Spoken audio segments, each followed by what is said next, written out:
My name is Kelly. I'm a grateful believer in Jesus Christ. I have experienced victory over prescription drugs, alcohol, and now nicotine, and I'm currently working on anxiety, self-doubt, food, and control. I was born on August 8th, 1978 in Flint, Michigan. I'm the oldest of three girls. My dad was the breadwinner of the family while my mom was able to stay home with us while we were young. My parents always seemed family-oriented while growing up. My dad was very good at explaining most things about life, but there were other things that were kept under wraps, or we were told by my mother that weren't actually happening. My parents really fought in front of us when we were really little. It mostly happened behind closed doors. So we heard it, we knew it was happening, but my mom would tell us that it wasn't. At times, we would hear my dad crying in his bedroom, and she would tell us that it was because we were bad. My mom had a traumatic childhood. I do believe she was doing what she thought was right and the best she could do with what she knew how. I also remember her sleeping a lot and a lot of times having no ambition to keep up with the house and be a mother to us. I can remember a lot of times my dad coming home from work and we'd been in our rooms all day because we had been bad. He would have to discipline us, not even knowing what we had done, as well as fix dinner, help with homework, and clean up the house. I remember my dad being the one to take us on walks to the park, trips north to our cabin, softball and dance practices. There'd be days that she would say she just needed him to get us out of the house. She needed a break. And he'd happily pack all three of us into the car. When she was on, she was really on. I remember amazingly creative holidays and birthdays with every detail being perfect, with games and decorations that every child dreamed of having for special occasions.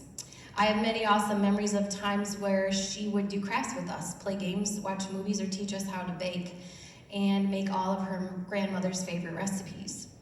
Looking back on it, I can see that she struggled with depression, alcohol, and drug abuse. She was sick a lot, and there would be days that we would wake up and she'd immediately send myself and my middle sister outside to play for the day. She said she just couldn't look at us today. My youngest sister always seemed to be able to stay inside and hang out with her. There were times that I remember being so hungry that we would try and go inside to get something to eat, but it seemed like the door was always locked. We began to start packing food in our backpacks the night before to take outside with us and would hide it in our playhouse.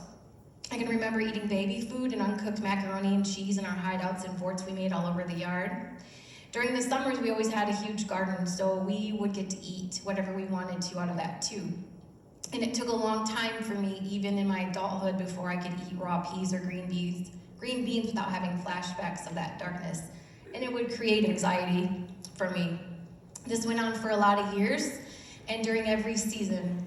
On occasion, she would pack us picnics and hand the basket out the back door to us, but I rarely remember her coming out to join us. It was like she wanted to be a good mom, but she just couldn't pull herself out of what she was going through to do it. It didn't happen every single day, but it happened enough. It didn't matter if it was summer, winter, rain, or shine. If it were raining, we were in bathing suits outside. If it were snowing, we were in snowsuits outside. We were usually outside until my dad came home from work. When I was about 7 years old, we had new neighbors that moved in next door. We were super excited because they had kids, 5 of them. We immediately made friends with the youngest. He was my age and he had 3 older brothers. It was innocent and fun, and we would ride bikes and play water games and hide and seek until dark. Eventually, the older brothers started to come hang out in our yard as well, and it didn't take long for the fun to turn dark. Our newfound older teenage friends were luring us into cornfields, tree forts, sheds, and side yards where they began touching us in places that made me feel really disgusting. At first it was just me, and after a while it was my younger sister too. I can remember the younger brothers holding me down while the older brother did unthinkable things to my sister. They told us if we told anybody that they would think that we were the bad ones and we were the ones that would be in trouble. So it went on for a couple of years, and we would be locked outside. We'd try to hide, but they'd always find us. I remember my sister starting to tell my mom what was happening, and it was immediately dismissed. She told us it wasn't happening and that she was making it up. One day she told my dad what was happening outside, and after that it never happened again, but we were also not allowed to talk about it. We were no longer forced to stay outside for long periods of time, and my mom actually started to come out and play with us. and brought my baby sister too. It was so freeing that the neighbors couldn't hurt us anymore, but also very confusing because we never were explained what had happened or why. We eventually got old enough to start spending summers at my grandparents' in Detroit. We had 7 cousins who would spend parts of their summers there as well. We always had a lot of fun. It seemed like the fun never ended when we were there. We'd go to church camps, Bible school, and never-ending bike rides and play games. I was 11 when bad things started to happen to me when I was there. One of my older male cousins started to sneak in my room and touch me while I was sleeping. At first, I thought I was dreaming it. It couldn't be happening. Why would he do this? And why would he do this, and could he do this to me? I confided in my sister about it and found out that he had been doing the same thing to her. Afraid to tell on him and get into trouble, we kept it to ourselves. We started sleeping in the same room to try harder to protect each other. We changed sleeping spots, sleeping closets, and clinged to each other until the morning, but he always found us. My mom and his mom were sisters, and they were very close. So we spent a lot of time with my aunt and my cousins, and it eventually started to happen everywhere. Our house, their house, camping trips. It went on until the summer that I turned 16. We were scheduled to go camping with them for 3 weeks, and I was scared that I would get stuck in the same tent as him, so I told my mom. She told me she'd believe me, but that my aunt wouldn't. So we weren't allowed to talk about it, and we pretended like it didn't happen. She did, however, forbid that he come and go in our tent, and I think he knew why. Once we became adults, my youngest sister confessed that it had also happened to her, and it made me feel even worse because I had no idea. I tried to protect one sister and not the other because I didn't know. It never happened again after that, and my parents got us into counseling at my dad's request, but my mom told us we weren't allowed to tell our therapist anything about the sexual abuse, like it never happened. I did not like school very much. I always struggled with schoolwork, getting good grades. I hated report card time. I knew I'd be grounded until the next marking period and forced to wear dresses, which I hated, until I got my next report card, which usually wasn't much better than the one before. It was even worse to get the last report card before summer break because if it was bad, I was grounded for the entire summer, so it made it very hard to keep friends. Who wants to be friends with somebody that can't hang out? So I was always stuck at home, wishing I could be someplace else. I tried my best, yet it never seemed like I did any better. Things started to get better in high school, and when I got a tutor. I finally started to understand my schoolwork and actually started to do better. I joined the marching band my freshman year, and more freedom came when it came to friends. I loved marching band and knew that I could not participate if my grades were bad. So I did my best to make sure that they weren't. I also loved my tutor. She invested in me, and she gave me confidence, so I started to take pride in my schoolwork. I've always made friends pretty easily, and I've had boyfriends for as far back as I can remember. I've been very social, but my parents being so strict made it difficult for me to keep friends and relationships.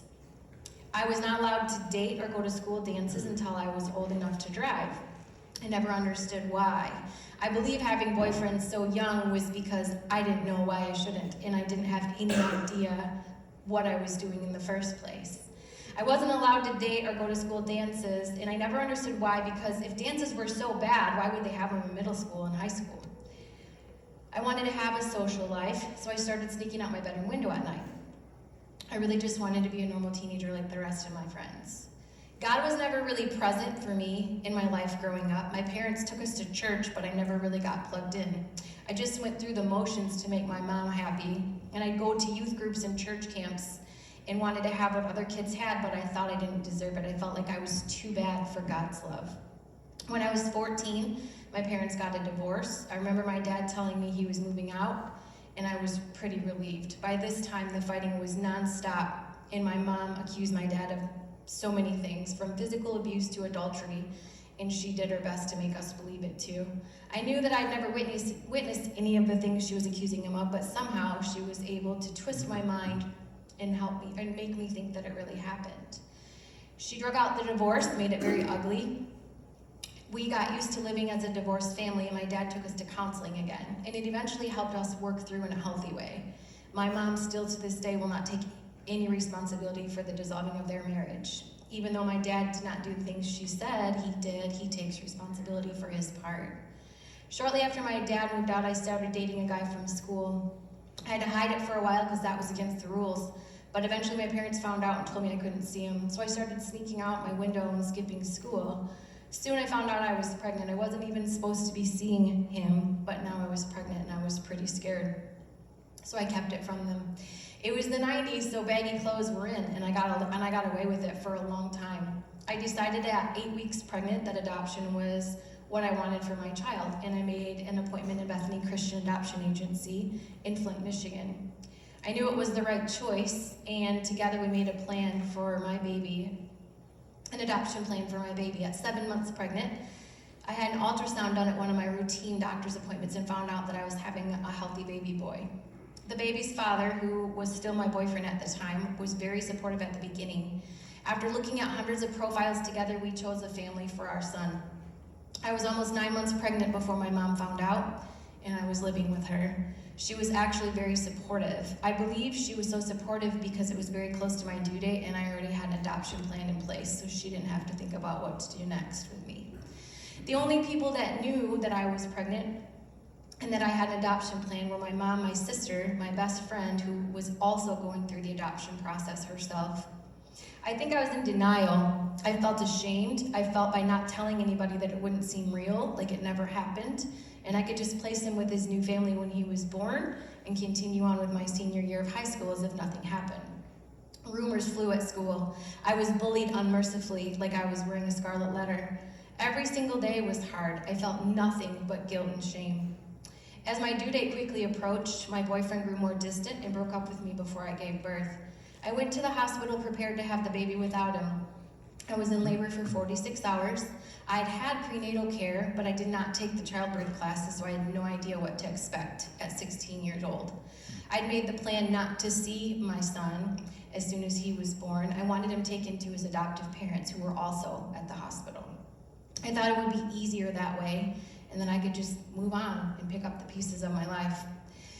Things went totally different in the delivery room. My child's father showed up about 2 hours before he was born, but wouldn't stay with me or help me through the delivery. My first son was born on July 24th, 1995. After he was born, he wasn't able to breathe on his own, so they ended up giving him CPR at the foot of my bed. So of course I'm watching it all and I'm really scared. They eventually transported him by ambulance to another local hospital with a NICU.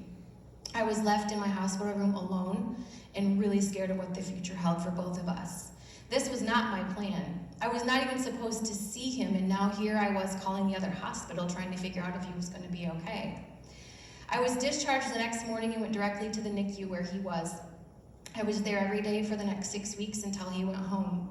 I walked into the neonatal intensive care unit feeling excited to meet my son, but I was terrified at the same time. He was in an incubator with all kinds of tubes and machines hooked up to him, but he was so beautiful. I got to hold him and feed him every day and bond with him. I used to sit and stare at him and just thank God for such a miracle, but at the same time wonder how I would be able to give this precious gift to somebody else. The nurses in the NICU were amazingly supportive and assured me that my presence was comfort to my infant son. I had him baptized and named him Brian. When I told the rest of my family the news, they rallied around us in support. I was told that due to the delivery being so long, he didn't receive enough oxygen to his brain, so he was diagnosed with cerebral palsy. I immediately thought it was something I had done, and even after being told otherwise, still struggled with it. After the diagnosis was given, the family that we had chosen for him decided they could not take care of a child with special needs. So at that time, I didn't understand it, and I was really angry with them. I didn't want him to go into the foster care system and never have a forever home due to his disability, which I also thought was my fault. I kept going back and forth on whether or not to take him home. I came to terms with the fact that I was 16, I didn't have a steady job, I was not even graduated from high school, and he had a lot of needs. He was discharged and went home with his foster family. I went to visit him often, and they eventually asked me if they could adopt him. I was excited, but it also felt a sense of relief knowing that he's going to be okay with them. I started my senior year of high school, and for the first time ever, started partying. I was doing anything I could get my hands on to numb the pain of what I'd been through, and I felt like I was mourning a death, and nobody understood my pain. In fact, I never even dealt with the pain of adoption until I got clean and sober. My son's father had broken up with me, but we continued to see each other off and on for the next 2 years. But I was out of control, skipping school, relationships with men, drugs, and alcohol. When I was 18, I found out I was pregnant again. I stopped partying and started focusing on what I was going to do next. I got a job and told my friends and family I was going to parent this child. I couldn't go through another adoption and wanted so much for the pain to stop. I told my ex-husband, the same father as my son, that I was pregnant, and he let me know that I would for sure be doing it alone. My little daughter was born on December 3rd, 1996, and she was perfect. This time I told my family members, and they were all there to support me every step of the way. So were my friends. I truly believe that my daughter saved my life for the first time, and I say the first time because she did it again when she was 15. Had to focus on school and being a mom, and it forced me to scale way back on partying. I juggled it and graduated from high school and started college. I was working full-time. I had my own apartment and took on being a single mom with everything that I had. My sister moved in with me with my niece Kennedy, who was born in March of '98, and we were just two single mothers raising two baby girls, and we were determined to make it. I was a 911 dispatcher in Flint, Michigan, and also worked part-time dispatching at a local mall. That's where I met my first husband. We dated for only a short time. We got married, and before we got married, and most of that time was partying together. My mother told me that my daughter needed a father and that there was no way I could raise a child on my own and be successful at life. I was too young to know any different, so I trusted everything that she said to me. We got married at 20 years old, and we were able to build somewhat solid foundation for our marriage, but we struggled a lot. After being married for a little over 2 years, we decided to have a child. My son, Nickel, was born on August 17th, 2001, and he was also perfect. I was so excited to have my little family. My daughter loved my husband, and she called him Dad, and now we had a little boy together. Life was great for a while, but soon we started to struggle financially, and it took a really big toll on our marriage. I placed all the blame on him for a really long time, but turns out no family is perfect, and despite all of our efforts to make it work, he moved out on our son's first birthday and we divorced shortly after. Looking back, I know that I could have handled things differently, and I've since apologized more than once to him and taken responsibility for my part in the relationship dissolving. We have a pretty good relationship now and get along well, with our first priority being what is best for our son, who's an adult now. Finding myself as a single mother again, I began to mask the pain and started to party more and more. I worked for the police department, so felt untouchable when it came to drinking and driving and living the partying lifestyle. Everybody got away with it that worked for the police, right? I was juggling work, trying to be a perfect mother, and everything else that life was throwing at me when my stepdad was diagnosed with cancer. He was given just a few months to live, so I jumped in where my mom needed me to help. I was working third shift, 7P to 7A, getting my children to school and daycare when I got out of work, and then heading over to her house to help her take care of them. I was stretched thin. I told her I had a headache and I was exhausted. I was falling asleep doing her dishes that morning. And that's where she first introduced me to pain pills. She said it would take care of my headache, and I needed to take them to get it together. So I took them and never looked back. I'd taken them before because I had been prescribed them for migraines a couple years earlier. As I took more and more, I made more and more bad choices. Got married again, divorced again. I left my well-paying dispatch job and decided to go back to college. My sisters moved in with me, and I was working 3 jobs and going to school, trying to better myself and take care of my 2 children. It was exhausting, and soon I found myself completely dependent on pills and alcohol. My sister confronted me with it, and I agreed I needed to slow down, but I did not admit that I had a problem, and I was really mad at her for accusing me. I did better for a while, but ended up having a hysterectomy followed by some other surgeries, and found out just how easy it was to get whatever pills I wanted from my doctors. I was a full-blown addict, and I still had no idea. I was out at a birthday party one night, and of course we'd closed down the bar. I'd been taking pills and drinking, and eventually had one of my blackouts. I woke up a few hours later and borrowed my boyfriend at the time's van to head home. I was in no condition to drive, but hey, I'd slept for a little while, so in my mind, I'm perfectly fine. It was morning. People don't get pulled over for drunk driving in daylight, right? I was fine, I thought. I was driving home. I dropped my phone, and when I bent down to get it, I swerved off the road and ran over a fire hydrant. I didn't even know what I had hit, so I kept driving and eventually got stuck on the railroad tracks. When the police came, the officer came to my window, and I was relieved to see that it was somebody I knew. I'd been partying with him the night before, so I'm probably safe. He'd get me out of this. I was wrong. Because I damaged property and he had witnessed it, he couldn't let it go. He took me to jail and I was devastated. I thought, okay, I might have a problem here, there should be a sign. But as soon as I got to the jail, my cousin, who was a deputy, had already called my sister to come get me, so I was free to go. I didn't have to sit in jail, I didn't have to pay for what I did, and I was not charged with DUI. I got a reckless driving ticket and I was free to carry on as if I didn't have a problem. I carried on this way for years, drinking, taking pills, failed relationships, manipulating people, and lying to get what I wanted. I opened a restaurant in my hometown and was using more and more to maintain everyday life. I was serial dating and manipulating men to pay my bills. I was experiencing more sexual abuse. I was a total mess and had no idea. The summer before I became sober was the bottom of rock bottom for me. I was drinking and taking 25 to 30 pills a day and thought I was on top of things. I was using so much that I had to throw up at my children's softball and football and soccer games. I thought nobody knew my secrets and I was doing just fine. On August 26, 2012, I was preparing for a night of scrubbing and cleaning my house because it was never good enough, until the wee hours in the morning, like I frequently did. My daughter was being very short with me. I tried to talk to her and she just went off and she said, my 15-year-old daughter said, I don't know what's going on with you, Mom, but things are slipping, and if you don't get it together, I'm going to live with Nana and Pop. At that moment, I realized I had a problem and I needed to get help. I quit doing drugs that night, but I didn't quit drinking or going to recovery meetings. I thought, well, drinking really isn't my problem, it's pills. And I don't need to go to meetings because I'm not really that much of an addict. My pills are from the doctor, and they have my name on the bottle, so I'm not a real addict.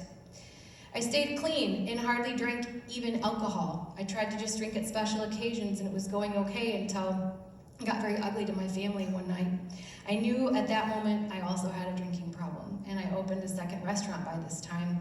Both my businesses were failing. I was drowning in bills, I owed everybody money, and I could no longer mask my emotions with pills and started sleeping all the time and missing business days. My sisters continued to bail me out and would go in and open my restaurants for me. I was trying to escape and not deal with the feelings and problems, and it wasn't going well. My sisters and parents were onto me and thought I was still using, so they staged a family game night that was actually an intervention. They exposed all my dirty laundry. They told me they knew about the manipulating men, the drugs, the alcohol, and money. They also told me that they knew that I had stolen pills and alcohol from everybody that I knew and loved. I couldn't deny it, and I broke down. I went to rehab the next day and started attending NA meetings. I admitted I had a problem with drugs and alcohol and dealing with my emotions, and I turned to the experts and God for help. Psalm 69, verse 1 says, "Save me, O God, for the waters have come up to my neck. I sink in the murky depths where I have no foothold. I have come to the deep waters, and the floods engulf me. I'm worn out calling for help, and my throat is parched, and my eyes fail looking for my God." I was drowning in my own life, and I needed help. I reached out to God and begged him to help me. I needed him to rescue me from my sins and my guilt and show mercy on me. I wanted a new beginning, and I was willing to do whatever it took to get it. I did everything they said to do in rehab and eventually earned some of my family's trust back. In June of 2013, I moved myself and my 2 children to Nashville, Tennessee, and we began piecing our lives back together. At this time, clean and sober, I was blessed with an amazing job at a local chiropractic clinic. One of the best places God could have put me was at a chiropractor's office that will adjust away my aches and pains and give me an ice pack and send me on my way without a prescription. I started attending Celebrate Recovery at a church in Franklin, Tennessee shortly before we moved there. So I was continuing to go once we got settled. I got a sponsor, started working the steps, and went through a step study. I loved being among the others who were just as broken as I am. And I knew that I wasn't alone in the journey. Life in Tennessee was going pretty well for us. I had an awesome job, a community, friends that I loved, and my 2 children were thriving. I'd also gotten remarried. When my son was 15, he started struggling with drugs and alcohol as well. It started 2 of the hardest years of my life. He was in spiritual warfare. He was arrested. He crashed his car countless times, crashed his car while intoxicated as well, more than once, put into juvenile detention, and had so many court dates I could barely keep up. I could barely look at him in the shackles. It was one of the most devastating times of my entire life.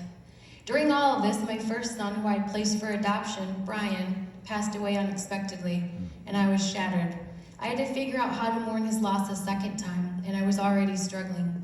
Nicholas was continuing to go off the rails, and it felt like everything around us was crashing down. My husband and I decided it was best to separate, which soon also ended in divorce. On November 18th, 2018, Nickel was in such a dark place. The judge had taken his license. I'd taken the license plate off his car and hidden his keys. I was at work, and he had gotten intoxicated and crashed his car again. I was frantic to find him. I knew he'd been in an accident, but had no other information. When I finally found him, he had crashed into a barbed wire fence and gotten his car stuck on it. It was about 5 feet away from a 15-foot drop ravine. The police were there, and he was okay. He was with a friend, and they decided to tell the police that his friend had been driving since he had been in so much trouble and was on probation. I knew he had been driving, and I had to be the one to tell the state trooper that he needed to arrest my own son for DUI. He finally agreed to go to rehab, and on Thanksgiving Day that year, I took him to inpatient down in Huntsville, Alabama. In April of 2019, we took a trip to Costa Rica for a family member's wedding. My daughter, who was 23 at the time, had recently moved back to Michigan to attend U of M Flint, so being able to have both of my children with me on the trip was a huge blessing. The first night that we were there, my daughter was sexually assaulted at her Airbnb. I was in another country, had a newly sober son who was struggling with the free-flowing alcohol at the resort, and now my daughter experienced sexual abuse and was shattered. I was surrounded by people but felt absolutely hopeless and alone. I begged God on my knees to help me, and he slowly brought peace and direction when all I wanted to do was throw away my sobriety to bury this unimaginable pain. 2 weeks after we returned home, my grandma passed away. She was my absolute rock. I decided I needed to move back to Michigan to be near my daughter and family. So in June of 2019, I moved back to the Flint area, confused about what my next step in life would be, but I was still sober. I stayed the course that God was leading me on and was offered an amazing position on the west side of the state at Bacta Health Chiropractic. Again, the best place for me to be. I've been attending CR, therapy, and even led a step study. I'm constantly working on myself, and for that I'm grateful for the tools I've learned to handle the hard things. Nicholas did well in Indiana with drugs and alcohol at first, but he's relapsed quite a few times since he's moved there. This past summer was very challenging. I knew something was wrong with him for about 3 months, and I knew he was relapsing very badly over and over and over again, but he's an adult, and he lives 2 hours away on his own, so I just continued to try to be there if he was ready to talk about it, and prayed for him as much as I possibly could, fiercely. He'd gone through a breakup and was in an even darker place than he was before. He's since gotten back with the girl, and they're expecting my first little grandbaby in January of 2023. I think he will always struggle with alcohol, but for right now, in this moment, God has him in a good place. My family and friends and children have forgiven me for my past mistakes and relationships, have grown stronger because they're now built on trust and honesty and being transparent in everyday life. Sometimes I'm probably a little too transparent. I realize that my parents did the best they could, and I've forgiven them for the things that happened in my childhood and my mom for not protecting us. I also forgive my mom for introducing me to pills. I realize now that that's what her mom did to her, and her mom before that, and I was just next in line for the hand-me-down. I don't blame her for my addiction, and our relationship is very strained today. We actually don't have one, but I do understand now what she had been through and what her struggles are. It's her choice that we don't have a relationship today, but I continue to pray for her and pray for the Lord to give her peace from the mental illnesses that torture her. My dad felt a lot of guilt for leaving us with my mom. He thought that children needed to be with their mother, so he was never absent and always made sure that we had what we needed, emotionally and physically. My relationship with my dad and my stepmom has always been a really strong one. They've always been around for me, myself and my children. My sisters have also been in my corner the whole time. They're truly my best friends, and I believe that what my daughter said to me that night in 2012, my family and God truly saved my life. There are so many days that I shouldn't have been able to wake up, and God still woke me up in the morning. I was on a path of destruction with no end in sight, and I'm grateful every single day. Making amends with my son and daughter was the hardest, but also the most freeing part of working the steps. The guilt I carried from what I put them through was most of the time unbearable. I thank God for giving me a second chance at life, and to my children for not giving up on me and granting me the forgiveness I needed so badly. I forgave the people responsible for my sexual abuse, and also the man that sexually abused my daughter and assaulted my daughter. I realize that we're all fighting our own battles, and I pray for them every day as well. I also learned to forgive myself, and that my past does not define me. I sponsor others. I also mentor other birth moms before, during, and after the adoption process, because I want them to know that they're not alone and they don't have to feel the pain and guilt and shame that I once did about their decision. 1 Corinthians 9 verse 24 says, "Do you know that in a race all the runners run, but only one gets the prize? Run in such a way to get the prize. Everyone who competes in the games goes into strict training. They do it to get a crown that will not last, but we do it to get a crown that will last forever." I believe that Celebrate Recovery is part of my training. It's my clarity and my weekly restart button to help me remember to always put God first and live for Him. I want to go to heaven, and I'm willing to go through the training for the eternal crown too. To the newcomer, I once sat where you sit, and I thought that sobriety and a relationship with God were not attainable for somebody like me. I got a sponsor, worked the steps, and kept coming back, and you can do the same. Thanks for letting me share.